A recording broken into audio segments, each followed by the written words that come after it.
Hello guys, क्या हाल चाल है आपको सबका। तो स्वागत करते हैं आपकी हम दूसरी वीडियो में। हमारी दूसरी वीडियो में तो पहली वीडियो जो हमने डाली हुई थी नमूनिया के बारे में, तो आज की वीडियो हमारी रहेगी किसके बारे में रहेगी? अस्थमा के बारे में रहेगी। किसके बारे में रहेगी? अस्थमा। अस्थमा क्या होता है? अस्थमा एक डिजीज़ होती है, एक बीमारी होती है, ठीक है। कहाँ पे होती है? लंग्स में होती है, और लंग्स में भी किसी पर्टिकुलर एरियाज़ में होती है।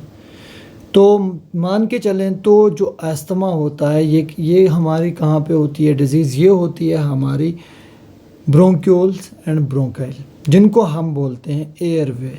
जो हमारी एयरवे है, जो हम ऑक्सीजन लेते हैं, कार्बन डाइऑक्साइड छोड़ते हैं और ऑक्सीजन इनहेल करते हैं, एक्सहेल करते हैं। तो जो हमारी एयरवे, स्मॉल एयरवेज जो होते हैं, उनमें क्या करते हैं? उनमें अस्थमा होता है। वहाँ पे क्या होता है? इन्फ्लामेशन होता है। तो अस्थमा जैसे हम सांस एयर कार्बन ये क्या बोलते हैं, ऑक्सीजन इनहेल करते हैं, तो वो कहाँ जाता है? लैरिंग्स, फेरिंग्स, ट्रैकिया। ट्रैकिया से फिर वो कहाँ जाता है? ब्रोंक्यूल। दो में डिवाइड हो जाता है। Bronchiole, primary bronchiole, left primary bronchiole and right primary bronchioles में जाता है, ब्रोंकाइल्स में जाता है। फिर उसके बाद ब्रोंक्यूल्स आता है। तो उसके बाद क्या आता है? उसके बाद एयर सैक आते हैं। एयर सैक मीन कि एयर सैक हम उसको भी बोल सकते हैं जो एल्वोलाई होता है। जो एल्वोलाई होता है, एल्वोलाई के नीचे क्या होता है? एल्वोलाई के नीचे होता है, ये आपको एक ड्राइंग हम छोटी सी बना के देते हैं, ठीक है। तो यहाँ पे ब्रोंक्यूल्स, तो यहाँ पे जो हमारी एल्वोलाई रहती है, ठीक है, ये हमारी एल्वोलाई रहती है। एल्वोलाई एक बैलून के टाइप में होती है। तो कुछ नहीं है ज़्यादा, वो वैसा नहीं मैं पढ़ाऊँगा आपको, सिंपली समझाने की कोशिश करूँगा।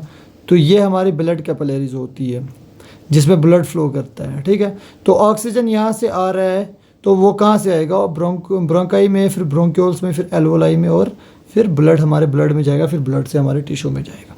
तो वो ऑक्सीजन, कार्बन डाइऑक्साइड जो है वो यहाँ से वापस जाएगा एल्वोलाई में, एल्वोलाई से ब्रोंक्यूल्स, ब्रोंकाइल, और हमारा आउट हो जाएगा कार्बन डाइऑक्साइड। तो इन्फ्लामेशन होती कहाँ पे है? क्या कैसे प्रॉब्लम होती है? अस्थमा से क्या होता है?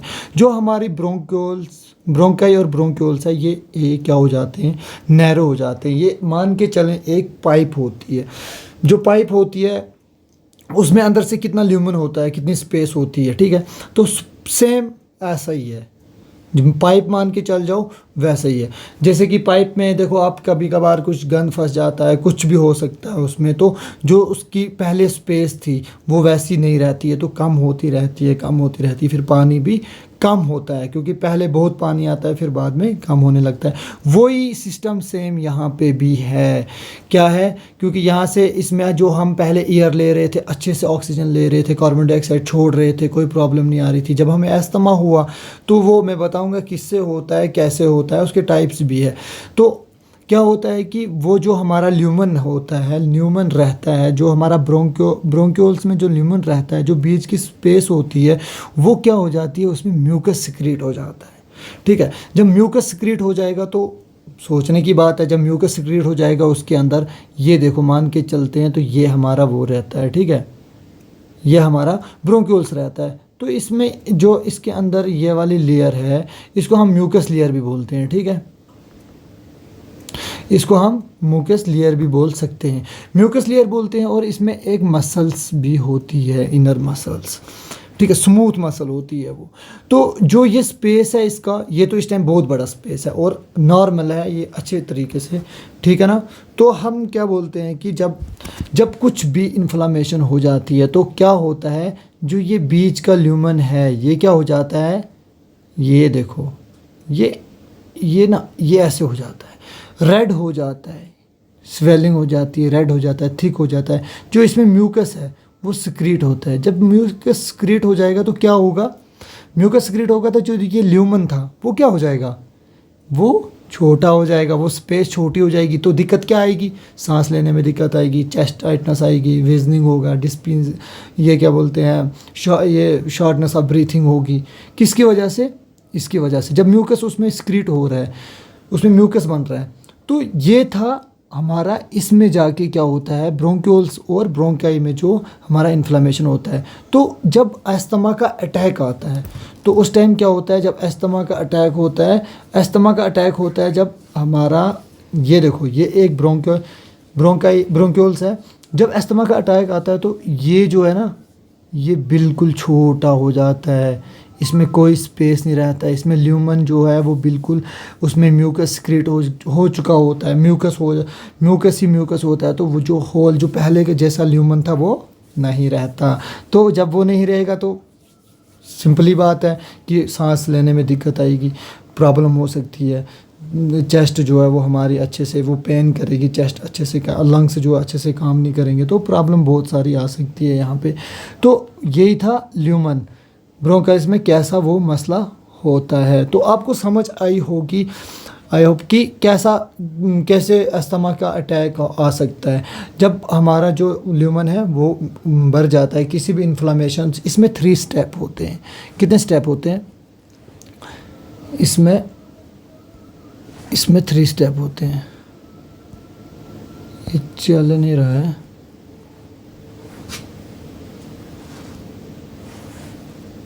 हाँ इसमें क्या होता है, इसमें 3 स्टेप होते हैं, 3 स्टेप प्रॉब्लम होती है, ठीक है।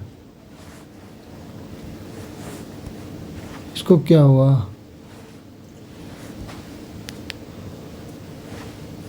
ये चल ही नहीं रहा है, 1 सेकेंड।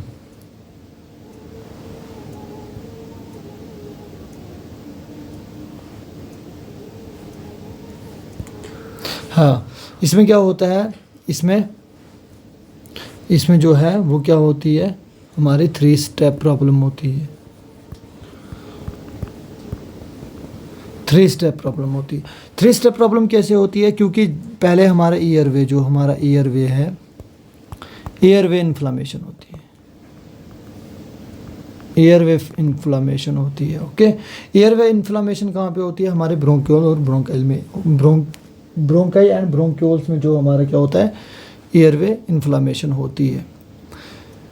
तो जब एयरवे इन्फ्लामेशन होती है तो सेकंड इसमें एक स्टेप रहता है कि हाइपर रिस्पांस मिलता है। क्या मिलता है, हाइपर रिस्पांस मिलता है इनटू स्टिमुलाई। स्टिमुलाई जो होता है वो एक ट्रिगर होता है, वो अटैक करता है। जब ऑलरेडी इन्फ्लामेशन हमारे एयरवेज में इन्फ्लामेशन हो चुकी है, वो रेड जो मैंने पहले बताया था कि जो हमारे ब्रोंक्यूल्स है उसमें जो ये है, जो अंदर की म्यूकस लाइनिंग जो है, जिसको हम म्यूकस लाइनिंग बोलते हैं, वो रेड हो चुकी है, उसमें इन्फ्लामेशन हो गई है। तो सेकंड स्टेप में हमारा क्या होता है कि उसके ऊपर अगर कोई भी स्टिमुलाई, कोई भी चीज़ उसके ऊपर ट्रिगर करेगी तो हाइपर रिस्पांस देगा, वो एकदम से सिम्टम्स दिखाएगा, एकदम से उसको अस्थमा हो सकता है। तो तीसरा स्टेप क्या होता है, मसल कंट्रैक्ट हो जाती है। जो हमारे मसल्स है, जो इनर स्मूथ मसल होती है, वो भी कंट्रैक्ट हो जाएगी। जब कंट्रैक्ट होगी तो सिंपली बात है हमें बहुत सारी दिक्कत आएंगी। तो ये हमारा क्या था, ये हमारा था